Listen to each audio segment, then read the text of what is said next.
This story follows Hank Palmer, a top-tier defense lawyer. He is known as the best in his field, but his reputation comes from repeatedly defending people who are clearly guilty. A prosecutor named Michael often challenges him for this, pointing out that truly innocent people usually cannot afford someone like Hank. One day in the courtroom, Hank receives a voicemail from his brother with devastating news. Their mother has passed away.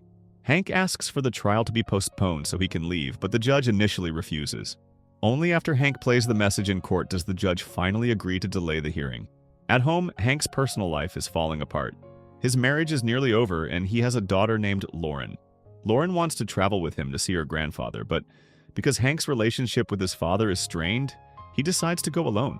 His wife is also fighting for full custody, arguing that Hank is a terrible father who does not even know his own child's daily habits. She fears losing Lauren, especially since Hank is a powerful lawyer who could easily overpower her attorney. Hank then travels to Indiana for his mother's funeral. As soon as he arrives, he goes to the funeral home to pay his respects. There, he reunites with his younger brother Dale, who is autistic and constantly carries an old video camera to record his daily life. He also reconnects with his older brother Glenn, a former baseball star whose career ended after a car accident. Now, Glenn lives a quiet life running his own shop. Before returning home, Hank stops by the local courthouse to see his father, Joseph, a respected judge known for decades of fair rulings. This is where his story truly begins. This is the judge. However, Joseph is clearly aging, and his memory is beginning to fail, shown by his struggle to remember the name of a courthouse employee he has worked with for years. At the family home, Hank discovers that his childhood bedroom has been turned into storage. His father has kept all of Hank's old belongings there, a clear sign that Joseph never expected Hank to return. The next morning, the family plans to have breakfast together before the funeral. Hank arrives late and makes a sarcastic comment about being left out. Joseph hears it, but instead of responding, he simply leaves with Dale and Glenn, ignoring Hank completely. At the restaurant, Hank unexpectedly runs into Samantha, his high school sweetheart. Later at the funeral, Joseph is warm and friendly to everyone who attends, except his own son. What should have been a shared moment of grief turns into a cold formality, with father and son barely acknowledging each other. That night, Glenn mentions that while watching his father preside over court earlier, Joseph forgot the name of a longtime court officer. Glenn begins to suspect that their father may be losing his memory. Later, Joseph heads out to a convenience store while Glenn invites Hank and Dale to a local bar. There, Glenn and Dale are harassed by locals who still resent Joseph's past rulings. Dale is cruelly mocked and insulted. Glenn nearly retaliates, but the situation stops when Hank steps in, fiercely defending his brothers and shutting everyone down with sharp, humiliating words. The room falls silent as the locals back off in shame. So, let me guess. Who's got the felony DWI? Oh, you flinched. Possession of a controlled substance, domestic violence. That's you. Let's get the hell out of here. Get out. Get some counseling. The next morning, as Hank prepares to leave for the airport, he steps into the garage and notices damage on the front of his father's car. No one seems to know how it happened. Hank suggests fixing it together with Dale and Glenn, but Joseph suddenly lashes out, accusing his sons of ruining the car. What Joseph does not realize is that he was the one who caused the damage.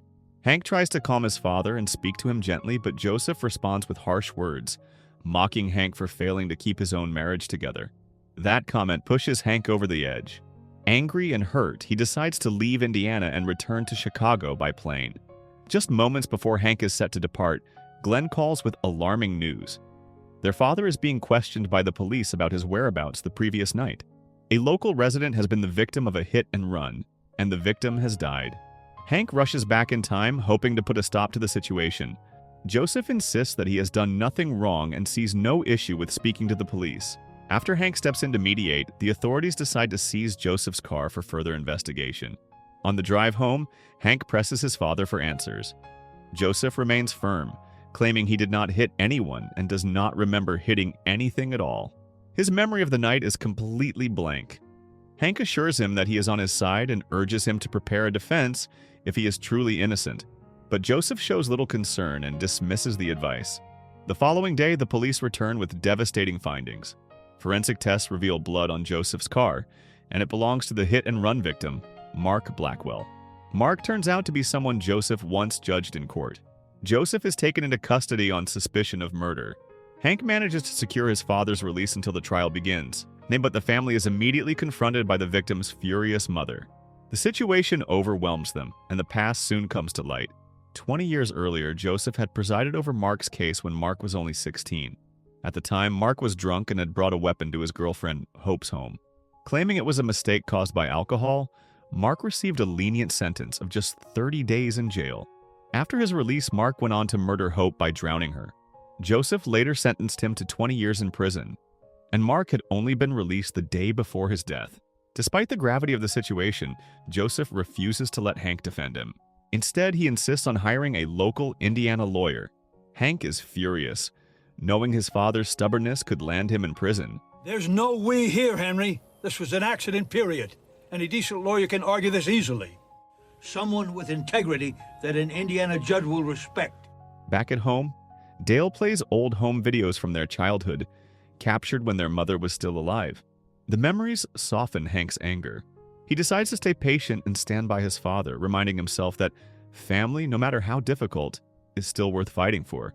Hank then accompanies Joseph to meet Kennedy, a small-town lawyer who practices law on the side while running an antique shop. Together, Hank and Kennedy prepare to face Dwight Dickham, a highly respected prosecutor. Hank remains uneasy, knowing Dwight's strong reputation, and realizing that if they fail at the preliminary hearing, the case will escalate into a full murder trial. Time passes, and the preliminary hearing finally begins. Watching Kennedy's performance in court makes Hank uneasy. It quickly becomes clear that Dwight is far too strong an opponent for him. Witness testimony confirms that Joseph did meet Mark Blackwell at the convenience store. They were seen facing each other and briefly talking. Statements from the police and medical experts further damage Joseph's position, confirming that the victim's injuries were caused by a collision. Dwight presents his case with confidence and precision. Hank grows increasingly frustrated with Kennedy's handling of the hearing, to the point that he is removed from the courtroom. The judge then rules that the case will proceed to a full trial. Massive internal damage. Injuries consistent with being struck by a car. Cross-examination, Mr. Kennedy?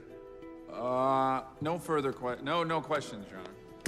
The next morning, a troubling news headline weighs heavily on Hank's mind. He presses his father to explain what truly happened that night. Joseph admits that he went to the convenience store to buy eggs.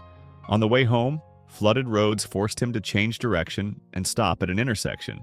After that moment, his memory completely fades and he cannot recall anything else. Soon after, Kennedy decides to step down from the case, admitting that he needs to learn from a more experienced lawyer. Hank then makes an offer to his father. If Joseph wants his help, he must agree voluntarily and sign a contract. After some hesitation, Joseph accepts. Hank officially takes over his father's defense. He asks Dale about Joseph's condition, and Dale says their father seems fine, keeping up with his usual routine and even playing chess every week with Dr. Morris. This immediately raises concern, since Hank knows his father never played chess before. He asks Dale for proof, and Dale shows him a recording. In the footage, Hank sees Joseph playing chess while undergoing medical treatments, including chemotherapy. Hank confronts his father directly and asks if he is sick. Joseph finally admits that he has cancer in his digestive system and has been receiving chemotherapy for 6 months. Hank wants to use this information to help his defense in court, but Joseph refuses. He would rather go to prison if found guilty than be seen as a weak man gaining sympathy because of his illness. Hank cannot accept the idea of his father dying behind bars, but Joseph remains firm. For 42 years, he served the town as a fair judge, earning the community's trust. He believes this trial will be his final legacy, accepting that accidents can happen to anyone. The trial moves forward, beginning with jury selection. Hank coaches Kennedy on how to read potential jurors using simple, everyday details. Bumper stickers? Anybody got one on their car, truck, RV? Show of hands. Honor roll student on board? Gun control means using both hands. Since Hank must stay in Indiana longer to help his father, his daughter Lauren travels there to join him. Lauren finally meets her grandfather for the first time, and Joseph meets his first grandchild after years of waiting. One day, Hank accompanies Joseph during a chemotherapy session and asks Dr. Morris about the side effects of the treatment. The effects can be severe, including memory loss, confusion, dementia, and hallucinations.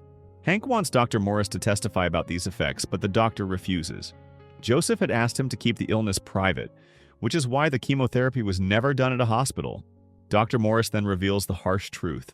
Joseph's cancer is terminal and has already reached stage 4. One night at home, Hank finds his father crawling toward the bathroom, barely able to hold himself together. Joseph becomes violently ill, vomiting and losing control, leaving a painful mess behind. Even in that moment, Hank stays patient. He cares for his father, cleans him up, bathes him, and does what needs to be done without complaint. Lauren's time in Indiana soon comes to an end, and she returns to Chicago. At the same time, Hank and Kennedy prepare for the next phase of the trial. The pressure is heavy. Kennedy is nervous, but so is Hank, because this time his client is his own father. In court, Dwight presents more evidence meant to crush the defense. Hank responds with sharp, carefully crafted questions that push back against the accusations. Even when the victim's mother takes the stand, Hank manages to shift the balance and regain control of the courtroom. Your Honor, the prosecution maintains that a lack of brake marks is evidence that Mr. Blackwell was deliberately struck. The question is, Deputy, any brake marks in front of that turtle? Yes, no? No, there are not. On another day, Hank is called to the police station. Security camera footage reveals a serious contradiction in Joseph's account. Joseph had claimed he took a different route home from where Mark Blackwell's body was found, but the footage shows him turning back shortly afterward and following Mark instead. Dwight later speaks privately with Hank and warns that Joseph could face up to 10 years in prison if Hank gives up the case. Hank refuses. His father may be difficult and deeply flawed, but being a murderer is not who he is. Dwight, aware that Hank often wins by defending guilty people, remains firm in his belief that the law must treat everyone equally. He is determined to send Joseph to prison. Dwight openly declares that he will charge Joseph with first-degree murder and make Hank witness the consequences firsthand. Not long after, a tornado strikes Indianapolis, forcing the entire family to take shelter in the basement. During the storm, Dale is asked to play one of his recordings. At first, the footage shows happy family memories, but it eventually reveals the tragic accident. Joseph reacts with fury and demands that the video be stopped, destroying Dale's video player in the process. Hank reaches his breaking point. He is exhausted by his father's need to control everything and everyone. The tension explodes into a heated argument, and Joseph storms out of the basement toward the house. Hank follows him, finally confronting the issues they have avoided for years. Hank reveals that his anger runs deep, rooted in the time his father sent him to juvenile detention for his reckless behavior. He also admits that the car accident that permanently damaged Glenn's arm and ended his baseball career was caused by Hank's own reckless driving. Despite graduating at the top of his law class, Hank was never able to satisfy his father. Joseph resents the fact that Hank rarely came home and never visited his mother before she passed away. In Joseph's eyes, he always did what was right, while Hank made excuses, hiding behind the claim that he was young and immature. After the storm passes, Hank tries to make peace with his father. He admits that the argument should never have gone that far. Joseph also apologizes for the cruel remarks he made about Hank's marriage. The two share a quiet moment, have a drink together, and prepare themselves for the trial scheduled for the next day. In the courtroom, Dwight presents surveillance footage to the jury. The recordings include video of Joseph meeting Mark Blackwell inside the convenience store. As the footage plays, something seems to trigger Joseph's memory, and he suddenly collapses in court. After regaining consciousness at the hospital, Joseph claims that he now remembers being responsible for Mark Blackwell's death. Hank believes this is only a reaction to seeing the footage, and insists that such claims must never surface in court. He presses his father again, asking whether he truly remembers what happened. Joseph maintains that his memory may return in time, but his stubborn nature only deepens Hank's confusion and concern. Hank urges him to claim under oath that he remembers hitting Mark, hoping to stabilize the defense. Joseph refuses to admit to anything he does not clearly remember doing.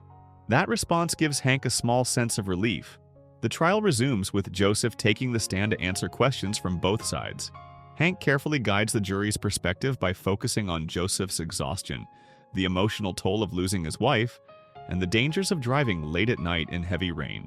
When Dwight takes over, he challenges how Joseph could forget such a serious incident involving his own car, a vehicle no one else drove, and a collision with a man whose size and weight should have been impossible to miss, especially since the victim was someone Joseph disliked. Despite the pressure, Joseph calmly maintains that he truly does not remember the incident. Then, unexpectedly, he shifts his testimony. He explains that while he does not remember the impact itself, he believes he intended to hit Mark. This sudden turn forces Hank to improvise. He pivots the questioning toward Joseph's medical condition. Joseph initially resists, as his illness was meant to remain private. But Hank has no choice if he wants to regain control of the case. The courtroom soon learns that Joseph has been undergoing chemotherapy for 6 months due to stage 4 cancer. One of the side effects is severe memory loss.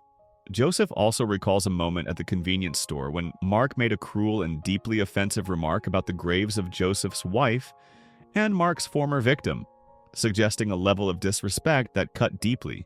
That revelation becomes a turning point. Sorry to hear about your wife. She ain't buried more than 50 feet from home. I'm not gonna have to walk too far to piss on both graves. Hank continues by highlighting Joseph's 42-year career as a judge, a role that exposed him to countless threats and hostility. He questions why Joseph once gave Mark such a lenient sentence in the past. Joseph explains that when he looked at Mark back then, he saw a reflection of Hank, sharing the same recklessness and poor judgment. Joseph reveals that he wanted to give Mark a chance to change, to guide him away from a destructive path. It was the same guidance he wished he had been able to give Hank, but never truly had the opportunity to do. I looked at him and saw you. Same willful disobedience, same recklessness. I wanted someone to help him, like I'd want someone to help my boy. Before resting the case, Hank calls forward Deputy Augustus, a man who worked beside Joseph for 22 years. Joseph is unable to remember the deputy's name. On another day, the court delivers its final verdict. The jury finds Joseph not guilty of intentional murder, but he is still found guilty on a lesser charge. As a result, the judge sentences him to 4 years in prison. Joseph says his goodbyes to Dale and Glenn. Deputy Augustus places him in handcuffs, and his sentence begins that very day. Hank breaks down in tears as the ruling is read. The loss hits him deeply, knowing he could not fully save his father despite everything he tried to do.